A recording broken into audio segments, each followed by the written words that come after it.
Online अर्ज प्रणाली, direct bank transfer, ज्याला तुम्ही सगळे डीबीटी म्हणून ओळखता, सरकारी कामांमध्ये विशेषतः सरकारी योजनांमध्ये अमूलाग्र बदल घडवू शकणाऱ्या या दोन गोष्टी गेल्या काही काळामध्ये म्हणजे अगदी नजीकच्या काळामध्ये त्यांचा गवगवा मात्र तसाच झाला होता। कायम आपण हे शब्द ऐकतोय की ऑनलाईन अर्ज प्रणाली आली आहे, डीबीटी ट्रान्सफर आले, त्यामुळे भ्रष्टाचार कमी झालाय, लोकांना सरकारी कार्यालयात खेटे घालावे लागत नाहीये, डीबीटीमुळे सरकारी तिजोरी ते लाभार्थ्यांचं अकाउंट हा सगळा प्रवास अगदी सहज होतोय। गेल्या काही दिवसांमध्ये प्रत्येकानं हे कुठं ना कुठेतरी ऐकलेलं आहे। दोनही तंत्रज्ञान आणि त्याचे हे फायदे आपल्या सगळ्यांच्या गळी हे असेच उतरवले गेलेले आहेत, पण सरकार नावाची यंत्रणा ही अशी काही असते की तुम्ही कितीही तंत्रज्ञान आणा, त्याला हवं ते वळण देऊन आपल्याला हवं तसंच काम करण्यामध्ये ही यंत्रणा अतिकुशल असते। आणि याचं अगदी ताजं उदाहरण आहे महाराष्ट्राच्या इतिहासातील सगळ्यात गाजलेली लाडकी बहीण योजना। काहीही न करता, कोणतंही कारण नसताना लाडकी बहीण योजनेमध्ये अनेक महिलांना 1,500 कोटी रुपये देण्यात आले। आता झालंय असं की या योजनेचं जेव्हा वर्षभरानंतर अर्जांची छाननी करण्यात आली त्यावेळेस जवळपास 26 लाख अर्ज या योजनेमधले हे बाद ठरवण्यात आलेत, अपात्र ठरवण्यात आलेत। आणि या सगळ्यामध्ये जवळपास 5,000 कोटी रुपयांचा दौलतजादा झालाय असं म्हणावं लागेल। कारण कुणाच्या खात्यामध्ये गेलेत हे 5,000 कोटी? महिलांच्या खात्यामध्ये ही योजना असताना, महिलांसाठीची योजना असताना 14,000 पुरुषांच्या खात्यामध्ये पैसे गेलेले आहेत। सरकारी नोकरीमध्ये असणाऱ्या कर्मचाऱ्यांनी या योजनेचा लाभ घेतलेला आहे। मग ही योजना सुरू करताना, ही योजना राबवताना ही सगळी यंत्रणा काय करत होती? ज्याला आपण ऑनलाईन अर्ज दाखल करणं किंवा त्यासाठीची प्रणाली म्हणतो, ती प्रणाली सदोष होती का? विचार करा, जर अशी सदोष प्रणाली इतर कुठे वापरली गेली, म्हणजे अगदी साधा विचार करा, पासपोर्ट काढायला गेलात आणि त्यांची प्रणाली जर अशी सदोष असेल, म्हणजे मी माझा पासपोर्ट काढायला गेले आणि त्याच्यावर माझ्या भावाचं नाव छापून आलं, काय होईल? किंवा तुम्ही तुमच्या मुलाचं ऍडमिशन करायला गेलात, तुमच्या मुलाचे मार्क्स जास्त आहेत आणि कमी मार्क्स असलेल्या मुलाला जास्त आधी ऍडमिशन मिळालं, तुमचा मुलगा मागे राहिला, काय होईल? जमणार आहे का आपल्याला अशा यंत्रणा? जर अशा यंत्रणा या आपल्याला जबाबदारीच्या ठिकाणी जमत नाही, तर मग जिथे सरकारी तिजोरी असते, तुम्ही आम्ही दिलेल्या पैशाच्या एक एक रुपयाचा हिशोब ठेवला जायला पाहिजे, तिथे अशा बेजबाबदारपणे यंत्रणा कशा वापरल्या जातात? 5,000 कोटी रुपये कुणाच्या खात्यामध्ये गेले हे न कळता सुद्धा त्याचा वर्षभर आपण पैसे देत राहतो। हे कसं काय होतं आणि हे कशासाठी होतं?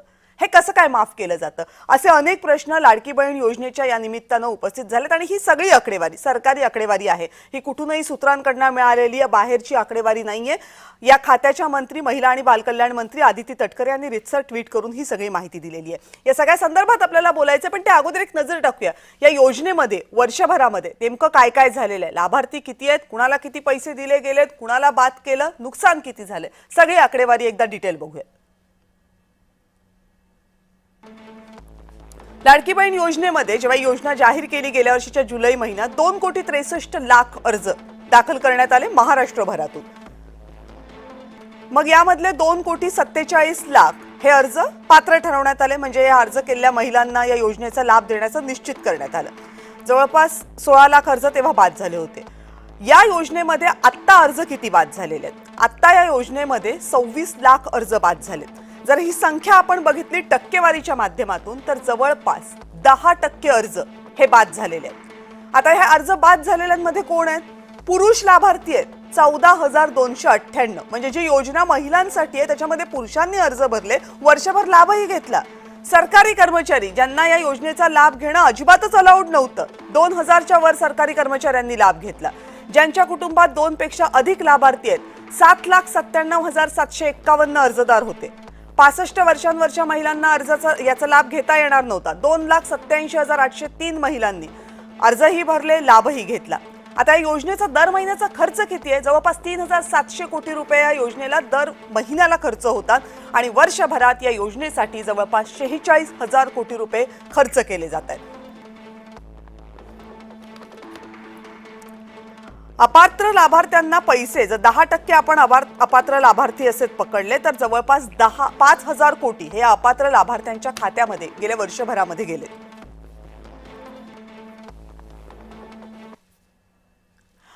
महिला आणि बालकल्याण खात्याच्या मंत्री आदिती तटकरे यांनी ही सगळी माहिती जाहीर केल्यानंतर अर्थातच त्यावर प्रश्न उपस्थित केले जाऊ लागले। राष्ट्रवादी काँग्रेस शरदचंद्र पवार पक्षाच्या खासदार सुप्रिया सुळे यांनी आज सकाळी एक पत्रकार परिषद घेतली आणि या पत्रकार परिषदेमध्ये त्यांनी काही सवाल उपस्थित केले या सगळ्या माहितीच्या आणि आकड्यांच्या अनुषंगाने।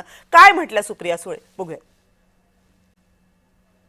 आई वडिलांनंतर सगळ्यात पवित्र नातं कुठलं असतं तर ते भाऊ आणि बहिणीचं पवित्र नातं असतं. त्या पवित्र नात्याचा सगळ्यात मोठा अपमान जर कोणी केला असेल तर त्या महाराष्ट्राच्या सरकारने केलाय. 4,800 कोटी रुपयाचा घोटाळा स्कॅम आहे हा. आणि याची इन्क्वायरी, याच्यासाठी एक 3 गोष्टी केल्या पाहिजेत. एक तातडीने एक व्हाईट पेपर, या सगळ्याचं ऑडिट आणि याचं इन्व्हेस्टिगेशन झालं पाहिजे. जेव्हा लाडकी बहीण योजनेचे जे सांगतायत आधार कार्ड द्यावं लागतं, बँकचे डिटेल्स द्यावे लागतात, प्रूफ द्यावं लागतं, मग हे सगळं प्रूफ देताना मग हे चुकीच्या ठिकाणी गेलंच कसं, हा तिसरा मुद्दा. आपल्या सगळ्यांची मुलं फॉर्म भरतात शाळेचा, 0.1% मार्क नाही मिळाला तर तो फॉर्म रिजेक्ट होतो. विम्याच्या योजना, शेतकरी विम्यासाठी फॉर्म भरतो, तो रिजेक्ट होतो. स्कॉलरशिप साठी मुलं फॉर्म भरतात, तो रिजेक्ट होतो.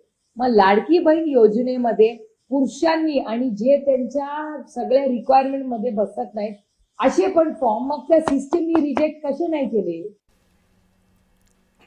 सुप्रिया सुळे यांनी हे सवाल उपस्थित केले, पण हे सवाल उपस्थित करताना त्यांनी थेटपणे महिला आणि बालकल्याण खात्याच्या मंत्र्यांना जबाबदार धरलेलं नाहीये. त्यांनी म्हटलं की काही प्रमाणात त्यांची जबाबदारी असेलही, पण ही सरकार, या यंत्रणेची जबाबदारी आहे, या सरकारची ती जबाबदारी आहे, त्यामुळे उत्तर हे या सरकारने दिलं पाहिजे. त्यांनी काही चौकशांची सुद्धा मागणी केलेली आहे. हे सगळं झाल्यानंतर महिला बालकल्याण खात्याच्या मंत्री आदिती तटकरे या आज माध्यमांसमोर आल्या. मंत्रिमंडळाची बैठक होती, ती बैठक संपल्यानंतर त्या माध्यमांसमोर आल्या आणि मग त्यांनी आपली बाजू मांडली. काय म्हणाल्या आदिती तटकरे बघूया.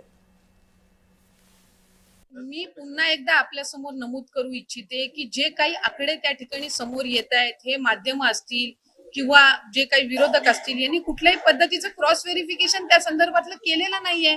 26 लाखाचा डेटा जर IT डिपार्टमेंट कडून आलेला आहे, आम्हालाही त्या ठिकाणी त्याचं क्रॉस व्हेरिफिकेशन करणं आहे. आज महिला व बाल विकास विभाग जो आहे हा कृषी विभागाचा किंवा माहिती व तंत्रज्ञान विभागाचा किंवा अन्न व नागरी पुरवठा विभागाचा डेटा हा ऍक्सेस करू शकत नसतात. आम्हाला त्यांच्याकडून तो डेटा प्राप्त होणं ह्या जो कालावधी आहे हा निश्चितपणाने त्या ठिकाणी लागत असतो. जानेवारी महिन्यामध्ये आम्हाला कृषी विभागाकडनं त्या संदर्भातला अहवाल प्राप्त झाला आणि त्यावेळेला नमो शेतकरी योजनेअंतर्गत ज्या महिला लाभ घेत होत्या त्या संदर्भातला आम्ही स्क्रुटिनी केली.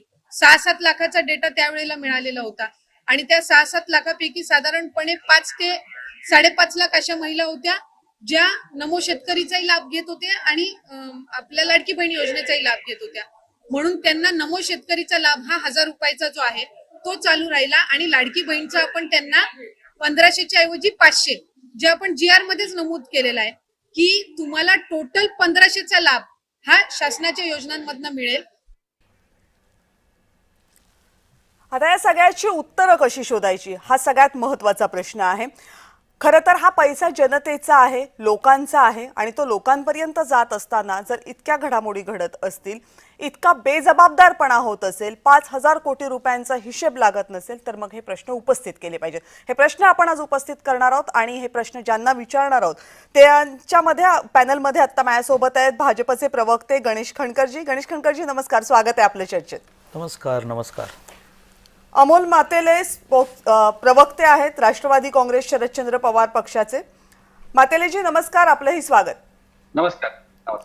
आणि जयंत माइंडकर सर आपल्या सोबत आहेत, वरिष्ठ पत्रकार. सर नमस्कार, आपलंही स्वागत. नमस्कार.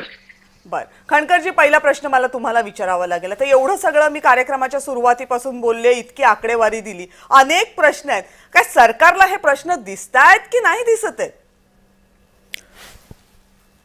दिसत आहेत. म्हणजे सरकार आपल्या पद्धतीनं काम करतं आहे.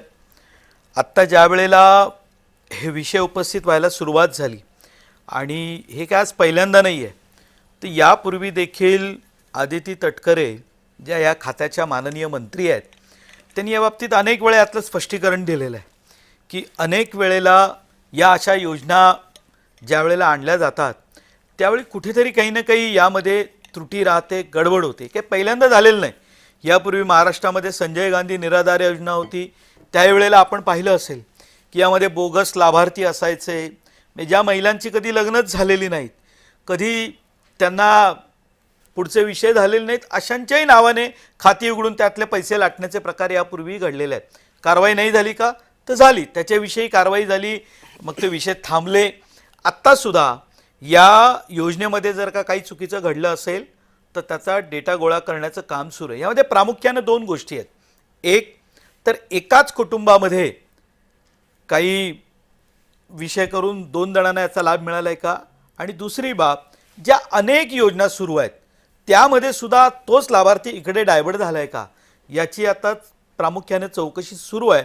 आणि मला वाटतं हळूहळू हे सगळे विषय समोर आल्यानंतर स्टॉप होतील, कारण दुसऱ्या खात्याचा डेटा हा ट्रान्सफर होणं किंवा त्याचा व्हेरिफिकेशनला वेळ जात असतो. पण मला याची खात्री आहे, बघा लाडकी बहीण योजनेविषयी आज सगळेच बोलत आहेत, याचं कारण आता विषय शोधण्याचं काम चालू आहे. परंतु ज्या सुप्रिया सुळेंची तुम्ही सुरुवातीला प्रक्रिया दाखवली, त्यांची प्रतिक्रिया आली, निवडणुकीच्या काळामध्ये ज्या दिवशी योजना जाहीर झाली त्या दिवशी शरद पवार गटाकडून पहिली प्रतिक्रिया त्यांची होती, लागली आहे मतांची कडकी म्हणून योजना आणली आहे बहीण लाडकी. ही प्रतिक्रिया त्यांनी दिली.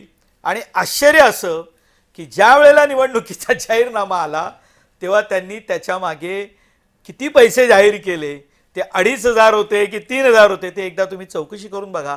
असं असतं की नाही जमलं आम्हाला, लोकांनी नाही तुमच्यावर विश्वास ठेवला, लोकांनी लोकसभेतला नॅरेटिव्ह बघितला होता की आम्हाला चुकीची माहिती देऊन आमची मतं घेण्याचं काम केलं. विधानसभेला लोकांनी तुमच्यावर विश्वास नाही ठेवला. ज्यावेळेला आम्ही योजना आणली त्याच्यावर तुम्ही टीका केली. पण तुमचा जेव्हा महाविकास आघाडी म्हणून जाहीरनामा तुम्ही आणलात त्यावेळेला तुम्ही सुद्धा याची घोषणा केली होती. ठीक आहे, आज त्यामध्ये पणकरजी, सोयीनं विषय डायव्हर्ट करू नका. नाही, मी बघा, divert नाही करत. प्रश्न असा मी नाहीये विषय की divert योजना- करत नाही, नाहीये. प्रश्न हा नाहीच आहे ना की योजना काय आहे किंवा योजना कुणी आणली किंवा योजनेला कुणी विरोध केला, तुम्ही किती पैसे दिले, त्यांनी किती म्हटलं होतं, हा मुद्दाच नाहीये. मुद्दा हा आहे की योजनेची अंमलबजावणी करताना अक्षम्य बेजबाबदारपणा झालाय. 5,000 कोटी रुपये कुणाच्या खात्यामध्ये गेलेत, कसे वसूल होणार, देते का सरकार याचं काही उत्तर? नक्की वसूल होणार. मी तुम्हाला स्पष्टपणे सांगतो, पैसे जर चुकीच्या खात्यांमध्ये गेले असतील तर ते कोणाकडे गेलेत याची आत्ता पूर्ण माहिती उपलब्ध होते. यात काही लपवण्यासारखं नाही आहे.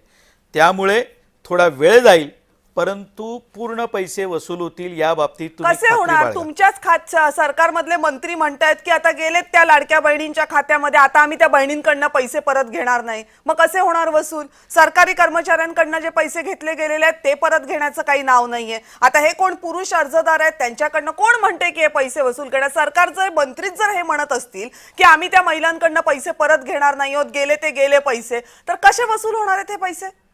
थोडं तर थांबा.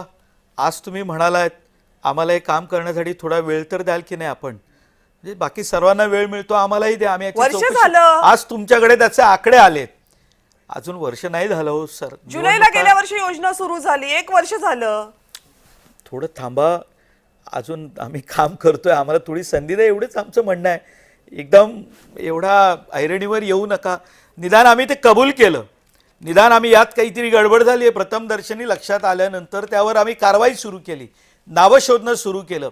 आम्ही पांघरून घालण्याचा अजिबात बरोबर, प्रयत्न म्हणजे केलेला किमान 5 वर्षांनंतर 5 वर्ष पुरुष अर्जदार याच्यामध्ये पैसे घेत होते, हे नाही आम्हाला बघावं लागलं, हे आमचं नशीब असं म्हणावं का आम्ही? असं आम्ही काही करणार नाही, यावर कुठल्याही पांघरून घालणार नाही. ठीक आहे. उलट आता स्थानिक स्वराज्य संस्थांच्या निवडणुका आहेत, आम्ही याच्याकडे लक्षात दिलं नसतं, परंतु जे चुकीचं घडतंय त्याचं समर्थन करण्याचा काही प्रश्न येत नाही. बरं, अमोल मातेलेजी, बघा आता 1 वर्षभरामध्ये त्यांनी एवढं तर सांगितलंय ना की 26 लाख बाद आहेत, द्या थोडासा वेळ, करतील ते चुका दुरुस्त. एवढी घाई का करताय? घोटाळ्याचे आरोप का करताय तुम्ही? पहा मॅडम, तुम्ही आता एक शब्द वापरला की महिलांची नोंदणी करताना सदोष पद्धतीने नोंदणी केली गेलेली.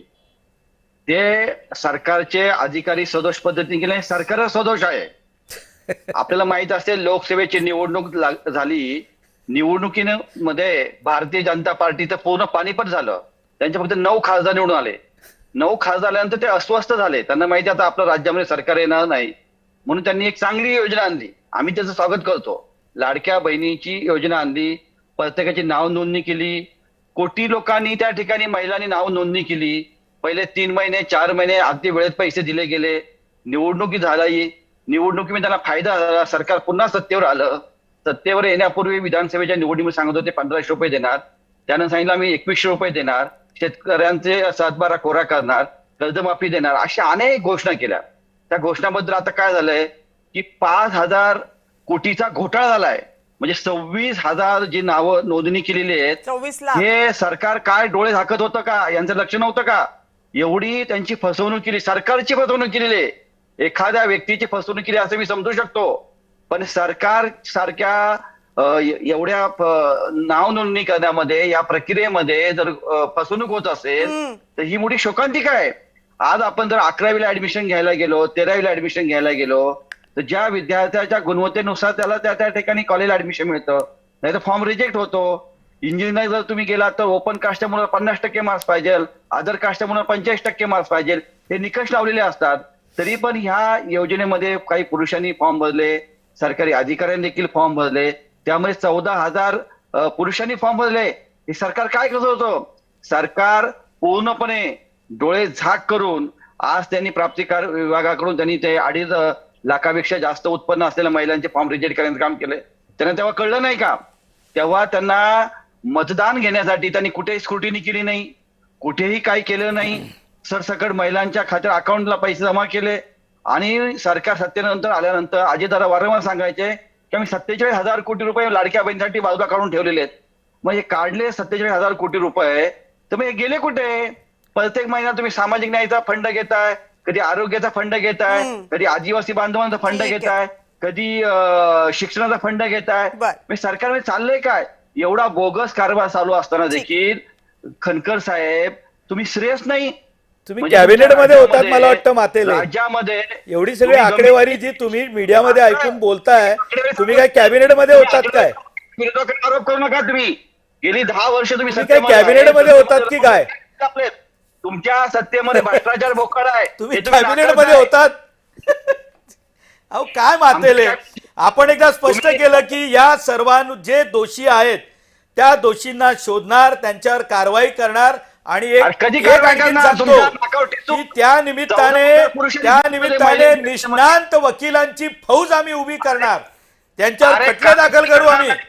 माझं ऐका जरा शीख. नाही, तुमच्या पूर्णतः नाकावर खटले टिचू. दाखल करू त्यांच्यावरती. निष्णात 14,000 वकिलांची फौज आम्ही त्यांच्या मागे लावणार आणि प्रत्येकाला शिक्षा वेगळे करणार आम्ही. ज्यांनी नाकावर टिचू. व्यवस्था हातात घेतली आहे त्यांच्यावरती आम्ही खटले दाखल करू. एकाला सुद्धा तुम्ही सोडणार ऐका. नाही. आता तुम्ही काय खटला एकाला बांधणार? सुद्धा सोडणार नाही.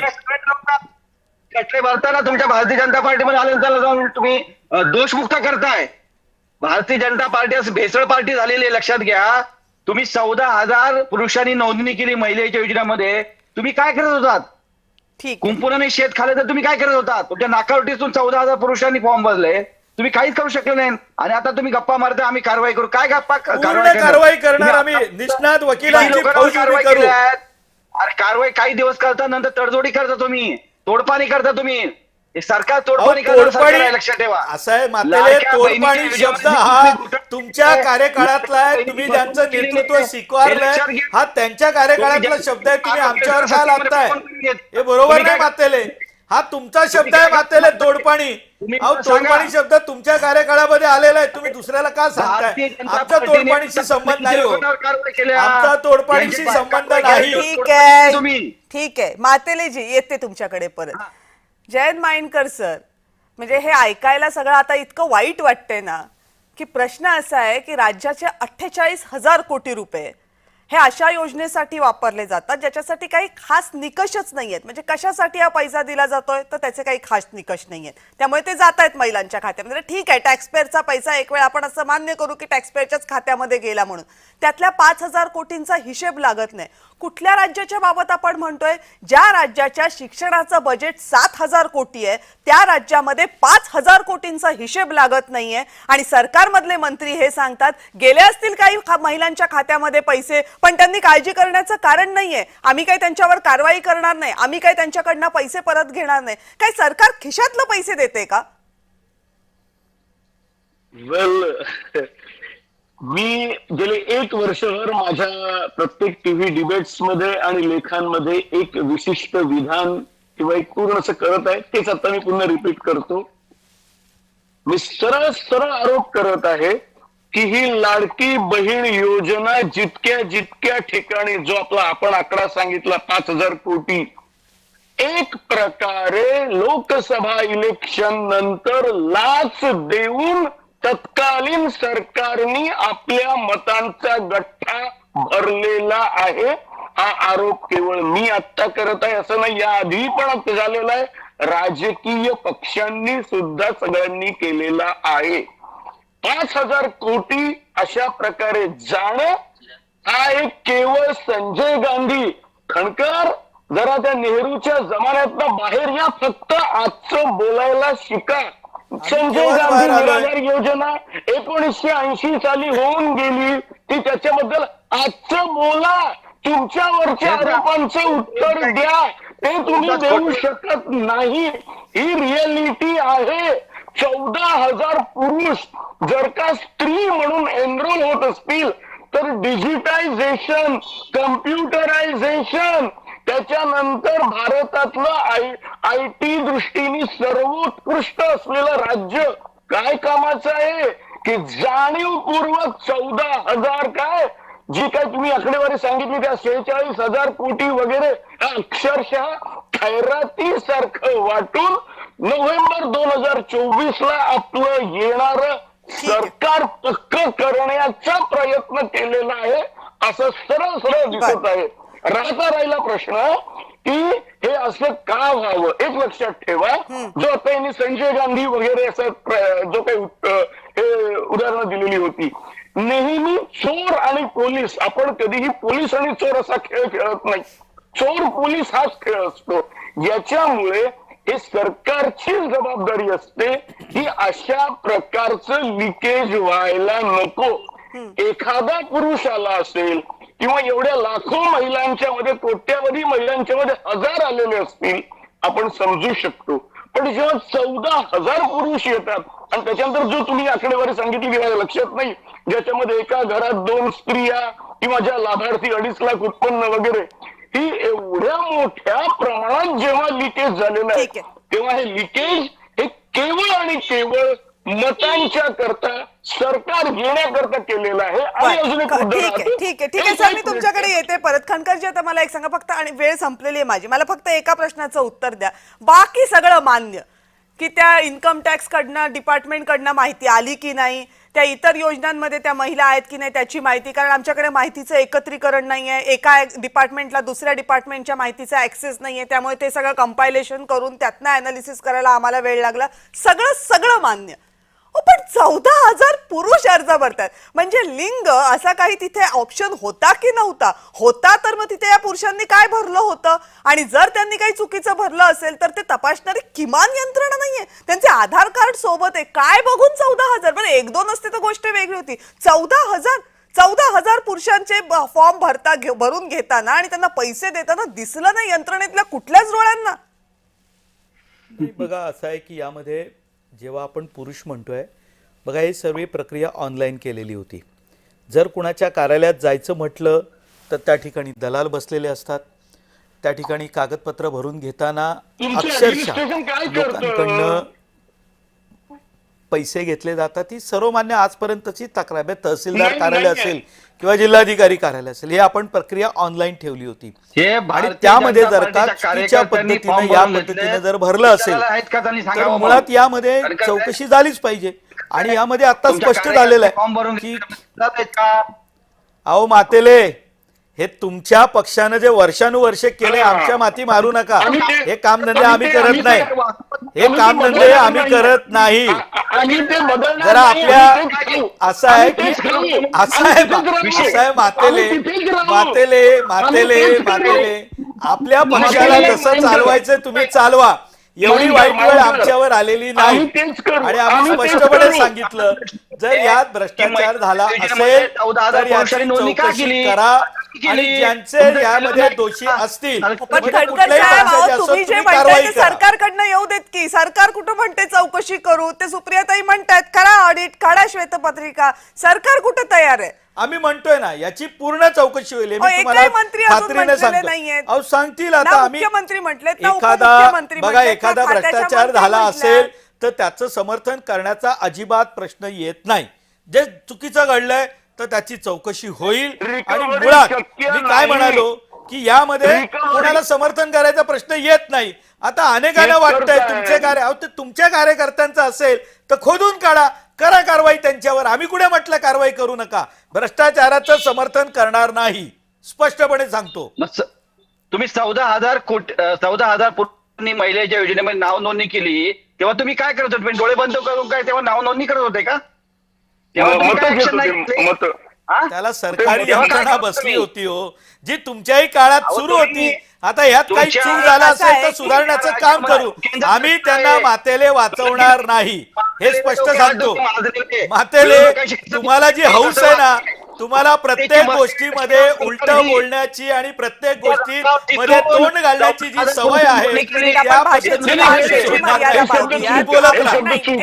एक मिनिट भाषेची मर्यादा पाळूयात, कारण मातेलेही या कार्यक्रमामध्ये आमंत्रित केलेले सन्माननीय गेस्ट आहेत. त्यामुळे माझं म्हणणं आहे की तुम्ही सगळ्यांनी एकमेकांचा आदर राखावा. प्रश्न इतकाच आहे की महाराष्ट्रासारख्या सुशिक्षित राज्यामध्ये, महाराष्ट्रासारख्या टेक्नॉलॉजिकली ऍडव्हान्स असलेल्या राज्यामध्ये जर हे घडत असेल तर सरकारला प्रश्न विचारावे लागतील. पण जर सरकार या प्रश्नांची उत्तरं देण्याऐवजी अजूनही आम्हाला चौकशी करायचं इतकंच जर सांगत असेल तर मात्र सरकारच्या उद्देशांवर प्रश्नचिन्ह उपस्थित होतात. जोपर्यंत सरकारमधले मंत्री पुढे येऊन याची स्पष्टता करत नाहीत की होय या योजनेमध्ये चुका झाल्यात आणि त्या दुरुस्त करणार आहोत, ज्यांनी या योजनेमध्ये जाणून बुजून चुका केलेल्या आहेत, जाणून बुजून चुकीचा फायदा घेतलेला आहे, त्यांच्यावर आम्ही कारवाई करणार आहोत, तोपर्यंत सरकारच्या उद्देशावर प्रश्नचिन्ह उपस्थित होणं थांबणार नाही. आता तरी परिस्थिती हीच आहे की प्रश्नचिन्ह उपस्थित होत राहणार आहेत. कारण आतापर्यंत जर 26 लाख 10% अर्जदार जर बाद ठरत असतील आणि ही संख्या कदाचित वाढण्याची शक्यता असेल तर प्रश्न येणार आहेत आणि सरकारला त्याची उत्तरं द्यावी लागणार आहेत. आपण तिघेही जण या कार्यक्रमात सहभागी झालात, आपल्या सगळ्यांचे मनापासून आभार.